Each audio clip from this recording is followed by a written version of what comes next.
2장 1절 읽습니다. 사흘째 되던 날 갈릴리 가나에 혼례가 있어 예수의 어머니도 거기 계시고 예수와 그 제자들도 혼례의 청함을 받았더니 포도주가 떨어진지라.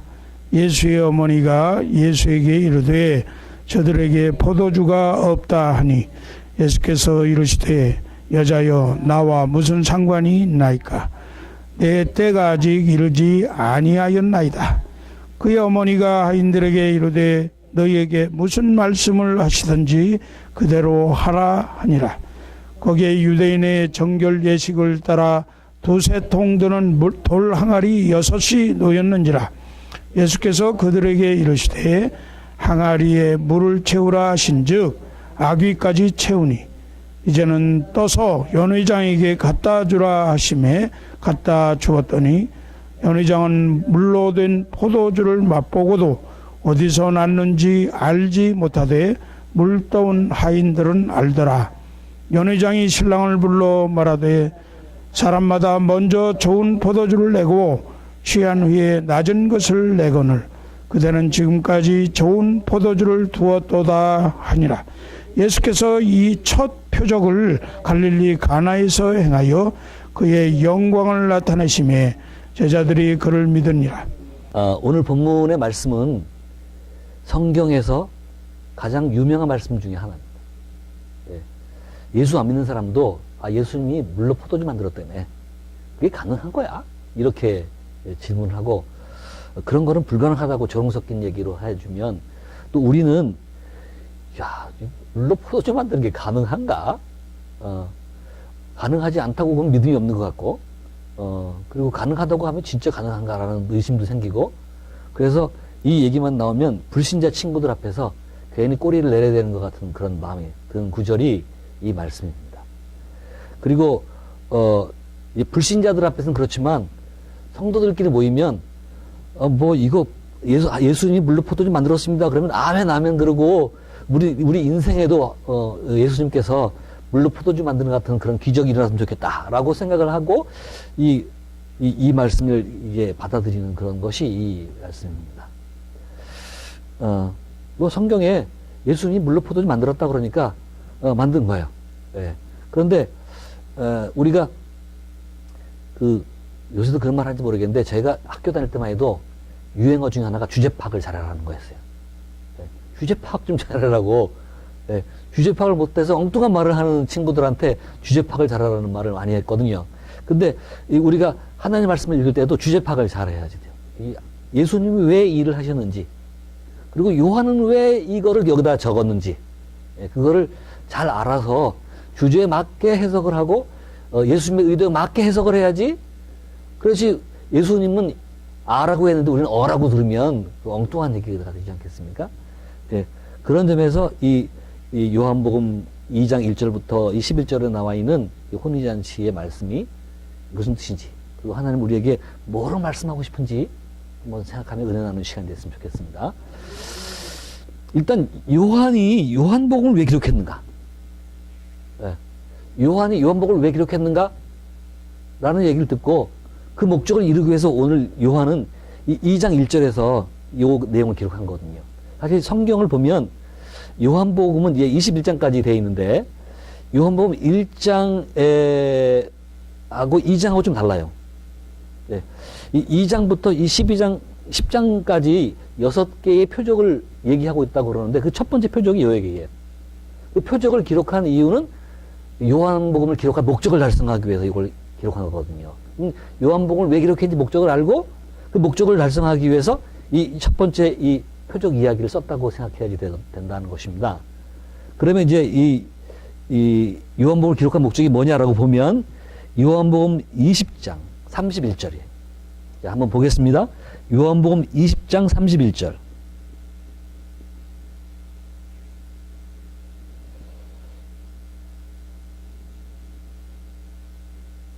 자, 같이 한 목소리 읽겠습니다. 시작. 오직 이것을 기록함은 너희로 예수께서 하나님의 아들 그리스도이심을 믿게 하려 하며 또 너희로 믿고 그 이름을 힘입어 영생 얻게 하려 함이니라. 아멘.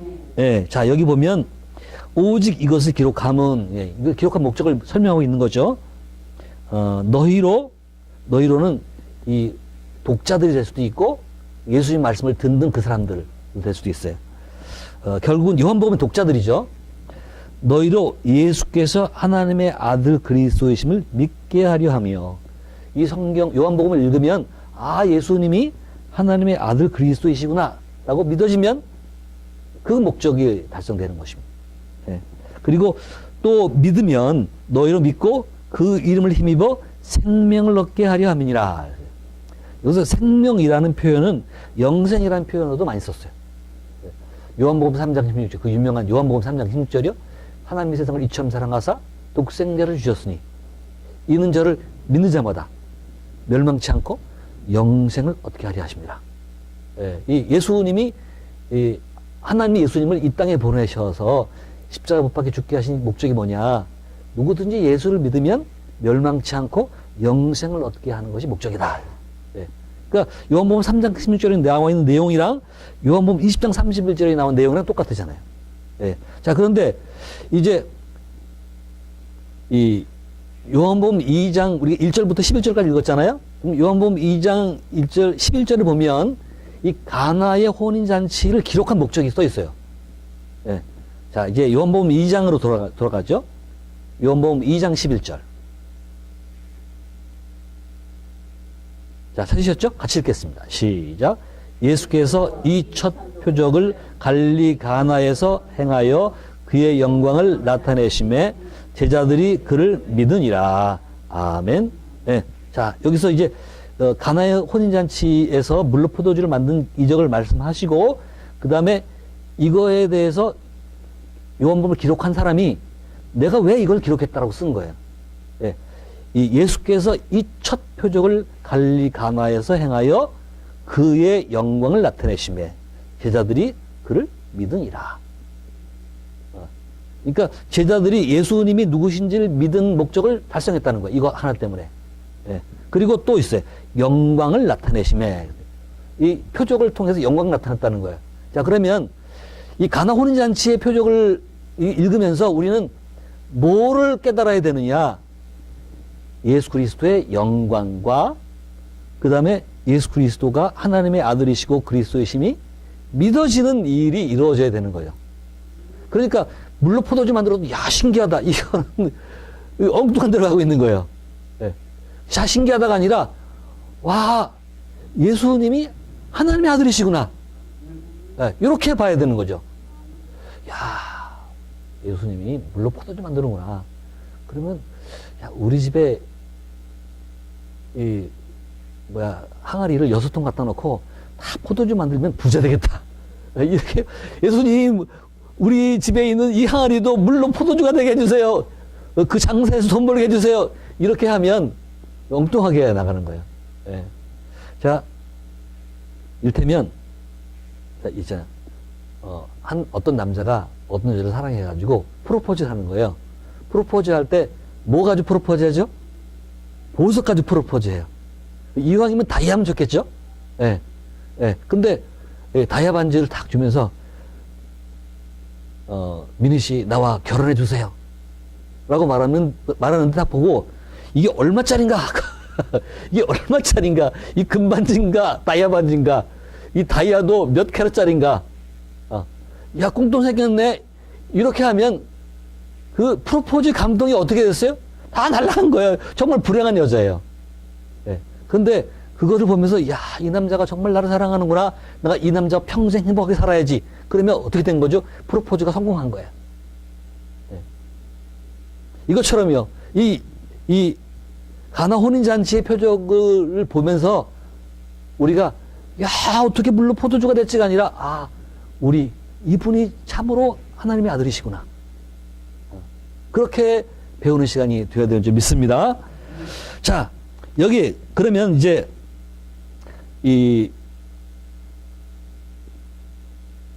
넘어가겠습니다. 자, 그럼 이 요한복음 이걸 기록한 목적이 그의 영광을 나타내며 제자들이 그를 믿으니라라고 했는데 이 영광을 나타냈다는 영광이 뭔가 도대체? 예. 이 영광이 무언지를 해석할 수 있는 도움 구절이 1장 14절에 써 있어요. 1장 14절. 요한복음 1장 14절.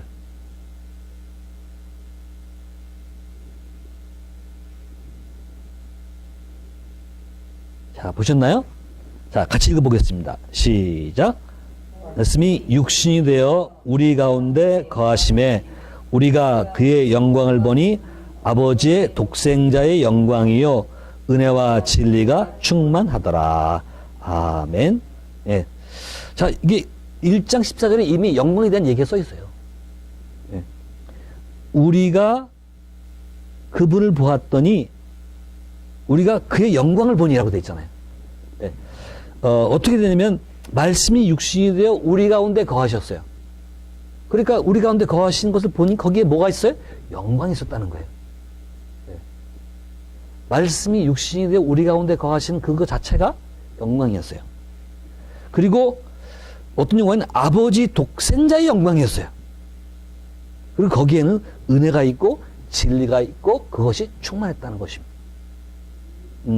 그런데 말씀이 육신이 되어 우리 가운데 거하심에라는 게 도대체 뭔가 이게 말씀이 육신이 되어 우리 가운데 장막을 치심에 이런 뜻이에요.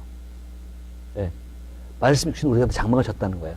예. 그러니까 말씀이 육신이 우리 가운데 장막을 치는 그 모습이 영광이었다는 거죠. 예.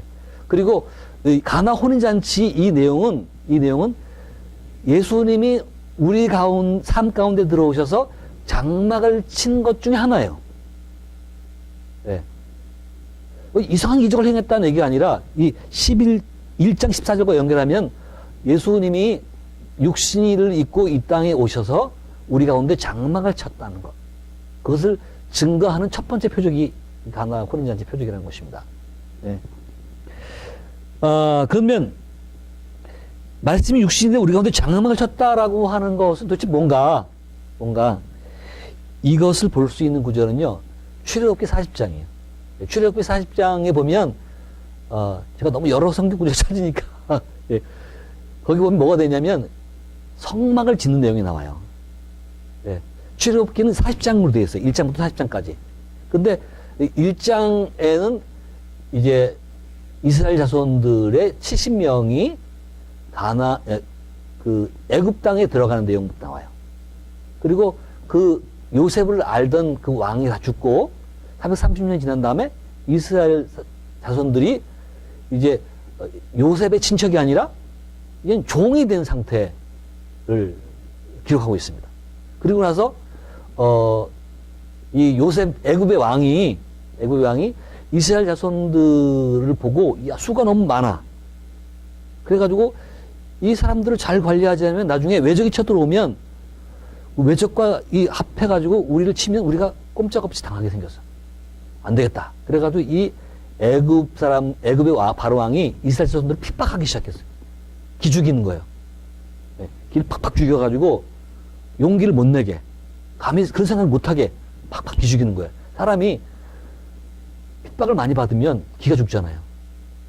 네. 그래가지고 뭘 잘 못해. 되게 수동적으로 바뀌어요. 고생을 많이 하면 사람이 되게 수동적으로 바뀌어요. 그러니까 이 바로 왕이 그런 전략을 쓴 거예요. 고생을 시키고 핍박을 하고 일을 많이 시키고 그리고 너희는 종에 불과해. 자존감을 막 깎아내리고 이렇게 하면서 이제 시작되는 것입니다. 그런데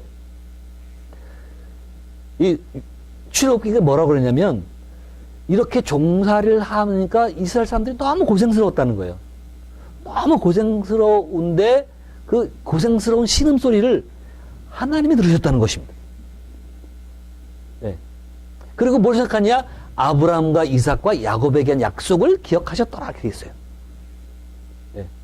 여기서 신음소리를 들으셨다는 얘기는 청각적인 얘기가 아니라 엄마가 아기가 짹하고 우는 소리를 들으면 청각적인 게 아니라 애가 어떤 사랑인지 느끼는 거잖아요. 그것처럼요. 이스라엘 자손들이 어떤 상태에 있구나라는 걸 느꼈다는 뜻입니다. 네. 그리고 뭘 기억했냐면 내가 아브람과 이삭과 야곱에게 약속하기를 내가 이 가나안 땅을 너에게 줄 것이고 그리고 너희 자손들을 하늘의 별과 같이 땅에 티끌같이 많게 해주겠다고 약속했는데 지금 어떻게 됐냐? 이스라엘 자손들이 애굽에서 그렇게 많아졌어요. 자손을 많게 하겠다는 약속은 이루어진 거예요. 이제 무슨 약속이 남았냐면 가나안 땅으로 데려가는 약속이 남아있던 것입니다. 네. 그래서 하나님이 이 이스라엘 자손들을 거기서부터 데리고 나오는 거야. 데리고 나오는데 뭐가 필요하냐면 이스라엘 자손을 애굽에서 데려고 나오는 하나님이 누군지 알아야 될 거 아니에요. 하나님 누군지 알아야지 따라가는 거지 막 따라가진 않을 거 아니에요. 그리고 하나님도 그걸 가르쳐 준 다음에 데리고 나와야지 무조건 가나안 땅에 딱 갖다 놓으면 우리가 왜 여기 와 있어요? 라고 할 거 아니에요. 네. 가나안 땅에 들어간 것이 하나님이 이런 분이시구나. 약속의 신실한 하나님이시구나. 우리 430년 지난 우리 이 시간에도 우리를 기억하시고 우리 약속을 지키신 하나님이시구나. 우리를 사랑하신 하나님이시구나. 이걸 깨달아야 될 거 아니에요. 그러면 가르쳐야지 올 거예요. 그래서 뭐 하냐? 10가지의 기적을 베풀었어요. 네. 뱀이 지팡이를 던졌더니 뱀이 된다든지, 네? 또 나일강을 치니까 물이 피가 된다든지, 네? 우박이 내리고 흑암이 있고, 네? 메뚜기가 와서 확 쓸어버리고, 이런 거는 뭐냐면 하나님이 이스라엘 자손이 편이 돼서 나는 너희의 하나님이라고 계속해서 가르쳐 주는 것이고, 이스라엘 자손 애굽 사람들에게는 와, 이스라엘 자손의 하나님이 놀라운 하나님이시구나라는 걸 가르쳐 주는 거예요. 근데 이 10번째 재앙, 장자의 재앙이 딱 일어나니까 이 애굽 사람들은요, 쫄딱 망했어요. 왜 망했냐면 하나님이 이스라엘 자손의 하나님이시는 걸 인정하고 내보냈으면 괜찮은데 그 인정하기 싫었어요. 도대체 그동안 종으로 부렸던 그 사람들의 신이 애굽의 모든 신보다 위대하다는 것을 받아들일 수가 없었어요. 그래가지고 받아들이지 않고 계속해서 안 돼 라고 하다 보니까 10가지 재앙이 일어난 동안에 애굽이 쫄딱 망해버렸어요. 그리고 그 사이에 이스라엘 자손들은 하나님이 우리와 함께 하시구나라는 것을 배웠잖아요. 그리고 출애굽을 딱 했어요. 네. 그러니까 어떤 일이 벌어졌냐면 출애굽 읽어보면 잡족들이 함께 나왔다고 되어 있어요. 그 당시에 애굽은 그 당시에 제일 강한 나라예요. 미국처럼 강한 나라였어요. 미국이 강한 나라니까 어떤 일이 벌어지냐면 전 세계에서 이민을 오잖아요. 대한민국도 지금 12대 경제대국이에요. 그러니까 어떤 일이 벌어지냐면 동남아시아에서 많은 사람들이 이민을 와요. 잘 사는 나라니까. 애굽에도 그렇게 이민 온 잡족들이 많이 있었어요. 근데 봤더니 애굽의 신보다 이스라엘 신이 더 위대해. 그러니까 이스라엘이 출애굽할 때 따라 나왔어요. 그러니까 이게 이 10가지 재앙이 그 당시에 애굽에 어떤 메시지를 주는지 알 수 있잖아요. 그 사람들이 따라 놓은 걸 봐서. 예. 그래가지고 딱 따라 놓았는데 하나님은 어딜 들어가냐면 홍해 앞에 딱 들여놨어요. 예. 그리고 구석에 딱 처박혀놨어요. 그런데 이 소식이 애굽에 전해졌어요. 그랬더니 바로가 딱 생각하기를 아니 장자 재앙 때문에 정신이 없어서 내보냈는데 내보낸 게 너무 아까운 거야. 그 노동력이 얼마나 커요. 그래가지고 안 되겠다. 가지고 병거를 탁 동원해가지고 막 달려온 거야. 누구 잡으려고? 이스라엘 백성 잡으려고. 다시 데려가려고. 네. 근데 막 달려오는데 봤더니 앞에는 홍해지, 뒤에는 애국 군대가 쳐들어오지, 여기서 꼼짝없이 죽게 생겼어요. 그러니까 이스라엘 백성들이 막 불평을 막 했어요. 우리를 광해에서 죽이려고 데려오느냐. 모세는 또 당황했어요. 어떻게 하면 좋지? 네? 이러다가 백성들이 다 죽게 생겼어요. 네. 그런데 하나님께서 모세에게 말씀하셨어요. 네. 너희는 가만히 서서 하나님께서 너희를 위해서 어떻게 일하시는지 보라 그랬어요. 그리고 모세를 통해서 그 지팡이를 그 홍해에다가 딱 내밀려고 했다. 쫙 내미니까 홍해가 쫙 갈라. 밤새도록 동풍이 불면서 그 바닷물을 다 말리는 거예요. 그래서 벽으로 딱 섰어요. 쉽게 영화 보셨죠? 네. 이쪽에 물이 딱 서 있고 이쪽에 물이 딱 서 있고 가운데 길이 쫙 난 거예요. 그 길로 이스라엘 자손들이 건너갔어요. 사람만 건너간 게 아니라 양도 건너가고요. 닭도 건너가고 가축들이 따라 건너갔어요. 짝짝짝짝짝 하면서 다 건너갔어요. 애들도 건너갔어요. 그리고 잡족들도 따라 건너갔어요. 그리고 이 건너가는 동안에 애국 군대들이 이스라엘 백성을 괴롭히지 못하도록 흑암이 딱 중간에 서가지고 침범하지 못하도록 한 거예요. 애국 군대들은 병거를 딱 동원하고 와가지고 그 흑암 때문에 앞으로 가지 못하고 거기서만 말들이 계속 울기만 하고요. 예. 그리고 뺑뺑뺑 돌면서 앞으로 나가지 못하고 있었던 거예요. 근데 이스라엘 백성들이 거의 다 건너갈 때 되니까 이 흑암이 딱 없어졌어요. 딱 봤더니 홍해 가운데로 막 건너간 거예요. 잡으러 가자 하고 쫙 들어갔어요. 응? 병거를 타고 막 들어갔어요. 근데 병거 타고 들어가는데 이스라엘 자손들이 홍해를 딱 건너고 나니까 쫙 합쳐지면서 애굽의 모든 병거들이 다 수장됐어요. 11번째 기적이었어요. 하나님이 이스라엘에 하나님 것을 보여주는 11번째 기적이에요. 10번째 기적도 충분한데 하나님은 그들에게 11번째 기적을 보여주면서 완결판을 딱. 그래서 어떤 일이 벌어졌냐. 미리암이 춤을 추면서 찬양했어요. 모세가 하나님을 찬양했어요. 네. 그러니까 온 백성들이 거기서 홍해가에서 이스라엘 이 애굽의 군대들이 수장되는 것을 보고 와, 하나님은 위대하시구나. 하나님 우리 하나님이시구나. 네. 그리고 앞으로 우리 하나님과 함께하면 무슨 일이든지 다 되겠다라고 하는 확신을 갖게 됐죠. 그 확신의 찬송을 춤을 거기서 춘 거예요. 네. 축제가 벌어진 거죠. 네. 그러고 나서 이제 이 사람들 어디 들어가냐면 시내산으로 들어가는데 시내산은 하나님이 모세를 부른 산이에요. 그래서 모세에게 뭐라고 말하냐면 내가 너희를 내면 이곳에서 나에게 제사를 예배할 것이다. 그것이 증거니라 그랬어요. 그래가지고 이 이스라엘 자손을 다 데리고 어디 갔냐? 시내산에 갔어요. 그리고 거기서 하나님이 이스라엘 자손을 만나는 거예요. 그때 뭘 줬냐? 십계명을 준 거예요. 네. 근데 여기 십계명이 출애굽기 20장에 써 있는데 실제로 그 뒤에 가보면 어떻게 되냐면 모세가 이제 하나님께 부름을 받아가지고 그 산 위로 올라가죠. 그리고 40일 동안 하나님과 함께 있어요.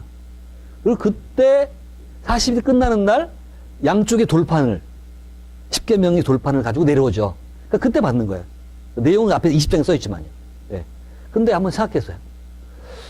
아니 40일 동안 밥도 안 먹고 뭐 했나? 하나님과 얘기했죠. 네. 근데 40일 동안 굶느라고 얼마나 힘들었을까? 근데 힘들었을 것 같아요? 제가 생각해 봤더니 힘든 게 아니고 밥 먹는 것도 잊어버리고 하나님과 정말로 행복한 얘기를 나눴어요. 네. 하나님 감사합니다. 우리를 애굽에서 이 장정만 60만이기 때문에 실제로는 2,200만 정도로 생각해요. 200만에서 250만. 200만에서 250만 애들 가축 다 데리고 나왔는데 그거를 그 강한 나라 애굽에서부터 구원해내신 하나님 감사합니다. 그것 때문에 그 주위의 나라에서 전부 다 떨어요.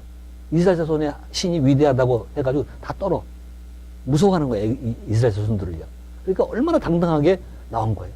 하나님이 자랑스럽고 우리 하나님의 것이 자랑스럽고 예, 그 하나님과 더불어 대화를 나누면서 정말로 밥 먹는 것도 잊어버리고 40일 동안 지냈어요.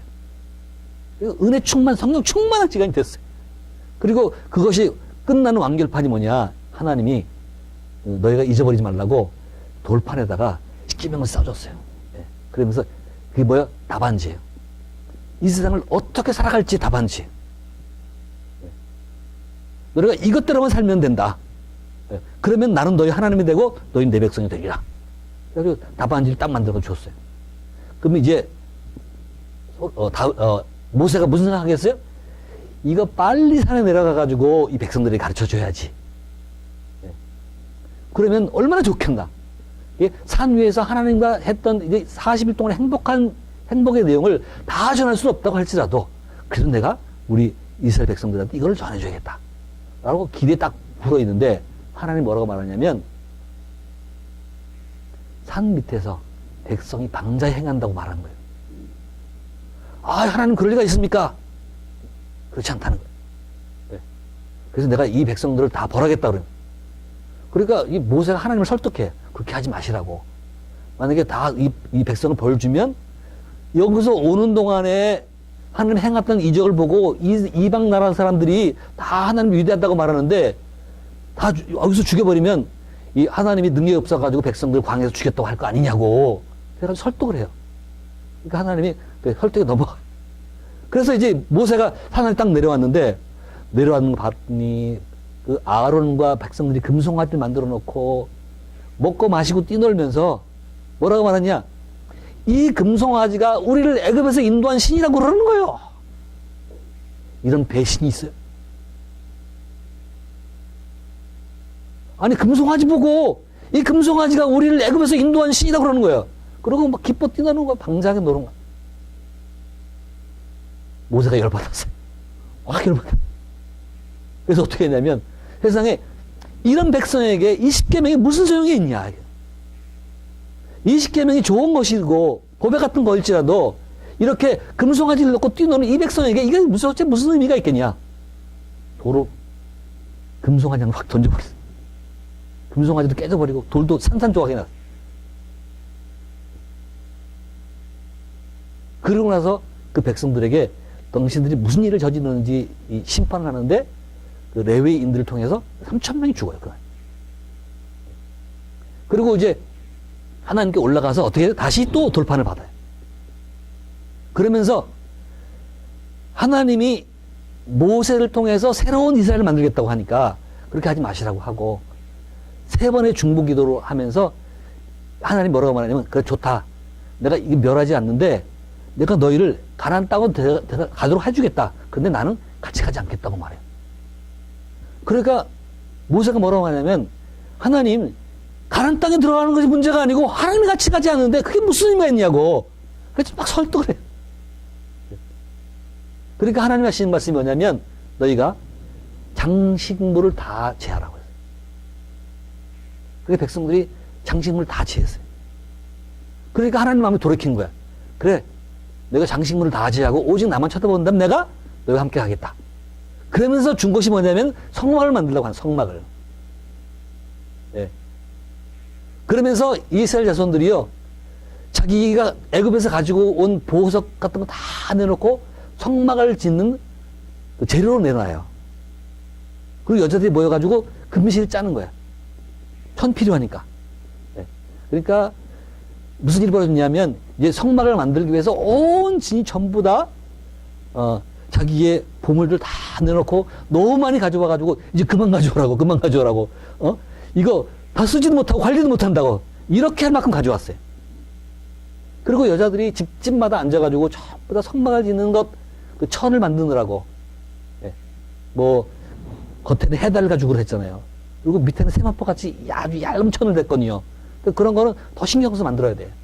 그런 성막을 만드는 것을 위해서 온 진이 200만이 다 같이 움직였어요. 근데 만들 때 어떻게 만드느냐. 하나님이 가르치셨어요. 이렇게 만들어라. 이렇게. 설계도를 다 얘기했는데 그대로 했다고 돼 있어요.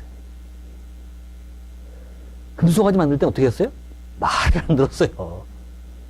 근데 이제는 하나님이 하시는 말씀을 그대로 지키던 그런 사람으로 바뀐 거예요. 그래가지고 성막을 만들어가지고 그 낙성식 하는 날이 언제냐? 40장이에요. 출애굽기 40장. 그 출애굽기 40장에서 하나님 시키는 대로 하나님만 바라보면서 예? 그 성막을 짓는 날 하나님의 영광이 임했어요. 하나님의 영광이 임했다는 것은 뭐냐면 이스라엘 백성들의 믿음과 헌신을 기쁘게 받았다는 뜻이에요. 예. 그러니까 하나님과 이스라엘 자손이 하나가 된 거예요. 하나. 예. 영광이 임했어요. 그래서 여기 보면 뭐라 하냐면 모세가 능히 서서 섬기지 못하더라. 하나님의 영광을 쫙 임하니까 그거를 백성들이 다 봤어요. 한번 봤어요.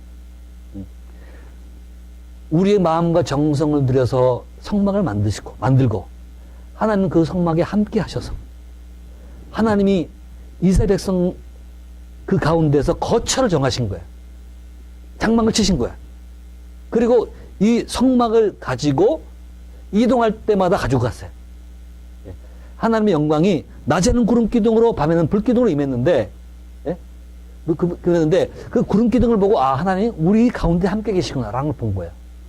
밤에는 불 기둥을 보면서 아 하나님 우리와 함께 계시구나를 본 거예요. 근데 그 구름이 쫙 일어났어요. 어떻게 해야 돼요? 하나님과 함께 가야지. 하나님만 가시게 하면 돼요. 그러니까 뒤처지면 안 되잖아요. 그러니까 다 짐 싸가지고 구름 따라서 갔어요. 구름이 딱 멈추니까 계속 가면 안 돼. 저기에 오아시스가 찬란하게 있어도 계속 가면 안 돼. 어떻게 있어야 돼? 하나님 장막과 함께 있어야죠.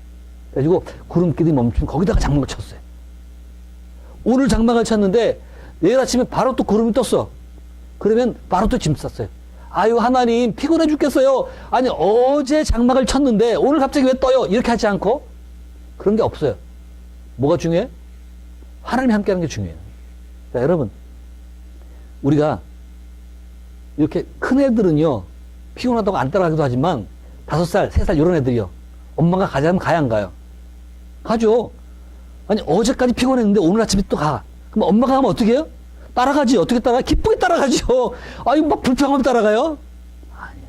예, 엄마와 공동운명체가 되면서 엄마가 없는 휴식은 필요가 없어요. 차라리 엄마와 함께 피곤한 게 훨씬 좋아. 그런 것처럼요, 이스라엘 자손들도 이제는 하나님과 함께 하지 않은 것은 의미가 없어요. 그래가지고 어젯밤에 장막을 쳤는데 새벽에 갑자기 또 일어나서 가자는 거야. 그러면 따라갔다는 거야. 뿐만 아니라 장막을 쳤어요. 이제 지루해. 아니, 일주일만 있으면 지루하잖아요. 근데 일주일 지나도 하나님 꿈쩍도 안 하고, 2주일 지나도 꿈쩍도 안 하고, 한 달 지나도 꿈쩍도 안 해. 너무너무 지루해. 좀 옮기면 좋겠는데 그래도 하나님 움직이지 않으면 가만히 있었다는 거예요. 네. 이게 출애굽기 40장이에요. 네. 그러니까 여러분, 성경에서 에덴 동산 말고 하나님과 함께해서 행복한 그 행복의 극치를 표현하는 것 중에 하나가 바로 출애굽기 40장이에요. 그런 행복한 거예요. 근데 그 행복의 메시지를 어디 가져왔냐? 요한복음 1장 14절에 가져온 거야. 그러면서 예수님께서 육신을 입고 이 땅에 오신 것은 바로 출애굽기 14장의 그 감동이라는 뜻이에요. 하나님이 그런 마음으로 왔다는 거예요. 그러니까 우리가 그 영광을 보니 아버지 독생자의 영광이요 은혜와 진리가 충만하더라. 얼마나 감동적이에요. 그러니까 가나의 혼인잔치를 보고 뭐를 봐야 되냐면 하나님 우리 가운데 장막을 치셨구나.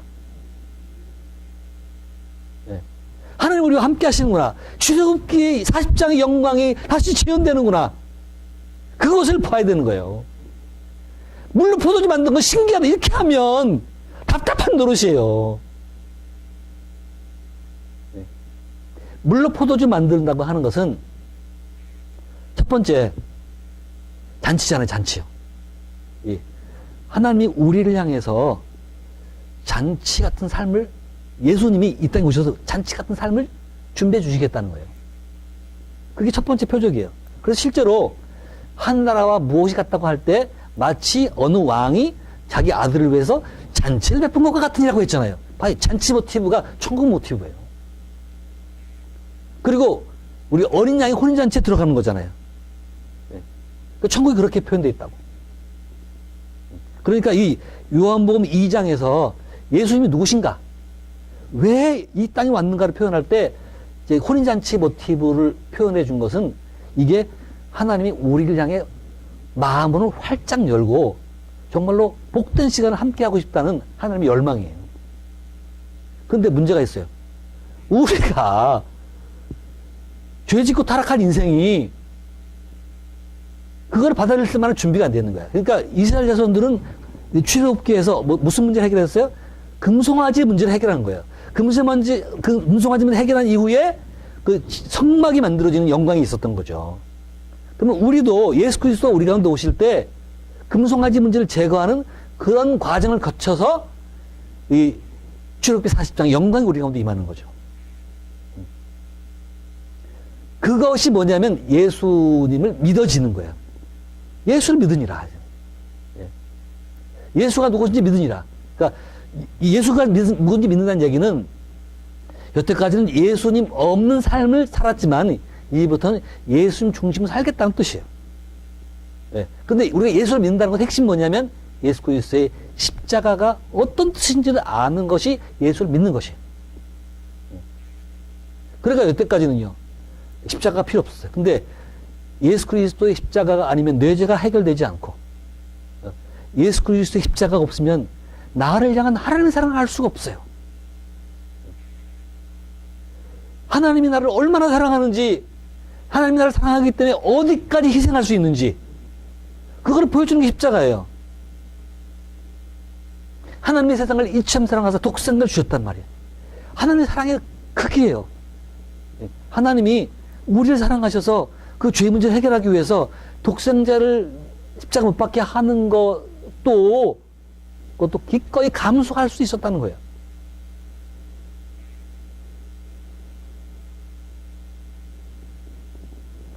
사도 바울이 하나님 예수 그리스도의 십자가를 보고 하나님의 사랑에 감동했어요.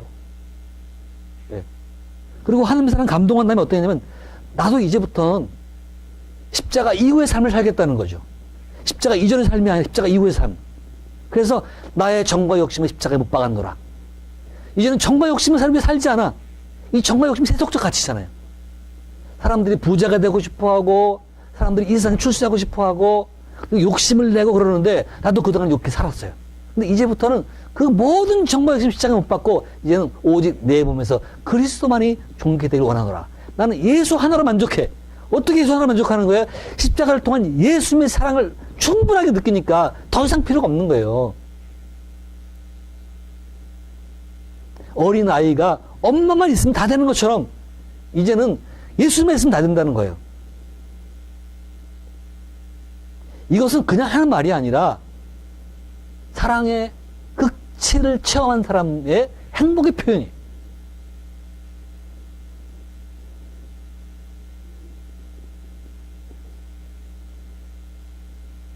이런 것들을 보여주기 위해서 가나 혼인잔치를 베푼 것입니다. 그리고 그 제자들 마음 가운데 영광을 보고 믿음이 생기는 일이 벌어졌다는 거죠. 이게 첫 번째 단추예요. 그래서 앞으로 여러분들이 이제 요한복음을 읽어나가면서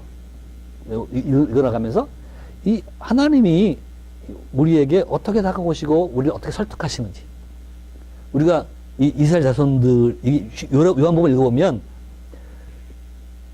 유대 사람들이 예수님을 믿지 않고 의심하는 내용이 많이 나와요. 그러면 그것을 가지고 계속 설득하는 거야. 증거를 제시하고, 이게 첫 번째 표적이잖아요?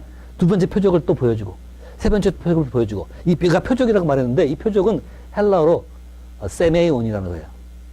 그리고 기적은 듀나미스예요. 듀나미스가 능력이라는 그런 뜻이잖아요. 그러니까 기적 같은 일은요, 능력이라는 말을 쓰고, 이 예수님이 하나님의 아들이심을 증거하는 것은 표적이라고 썼어요. 네. 표적이 첫 번째 표적, 두 번째 표적, 세 번째 표적. 6가지 표적이 기록되어 있어요. 학자에 따라서는 7가지 표적이라고 하긴 하는데, 그게 다 예수님 없이 살아가는 우리를 사랑하셔서 한 번 표적을 보여주는데 안 믿어. 두 번 표적을 보여주는데 안 믿어. 세 번 표적을 보여주는데 안 믿어. 6개 표적을 보여주는데 다 안 믿어. 그런 6개의 표적을 보여줘도 안 믿는 것이 누구의? 죄인된 인간이에요. 6개의 표적을 보여줘도 안 믿는 것이 바로 예수님이 십자가에 못 박히셔야 할 이유예요. 6개 표적을 보고 마음을 돌이켰으면 십자가 못 박힐 필요도 없겠지. 근데 이 인간, 죄 많은 인간들은요, 6개 표적을 보여줘도 예수님을 믿지 않았어요. 결국 예수님은요, 십자가에서 못 박혀 죽으심으로 성전을 헐고 다시 새로운 성전을 짓고, 그리고 누구든지 예수를 믿으면 구원을 얻도록 그 구원의 길을 열어주신 것입니다. 오직 예수만이 길이고 진리요 생명이에요. 그 길을 만드시기 위해서 우리 하나님이 하늘에서부터 땅에 내려오신 것이고, 그리고 몸버려 피 흘려 십자가 밖에 죽으신 사랑을 베풀어 주신 거예요. 이 사랑을 모르는 사람이 불쌍한 사람이지, 이 사랑을 모르는 사람이 불쌍한 사람이죠. 아는 사람은 행복한 사람이에요. 예수를 모르는 사람은 불행한 사람이에요. 예수를 아는 사람이 행복한 사람이에요. 예수의 사랑을 느끼면서 살아가는 사람이 복된 사람이에요. 이보다 더 큰 축제가 어디 있겠어요? 진정한 축제는 물이 포도주가 된 게 아니고 예수 그리스도가 우리 마음 가운데 들어옴으로 우리 가운데 이루어진 축제예요. 네. 여러분, 그 축제를 가지고 살아가시고, 네. 그리고 이 요한복음의 또 중요한 주제 중 하나가 전하라는 거예요. 선교 미션이거든요. 네. 감동이 있는 사람은 말하지 않을 수 없어요. 네. 여러분, 애기 엄마는 무슨 쟁이? 거짓말쟁이. 왜 거짓말쟁이냐? 아, 우리 애가 엄마라 그랬어.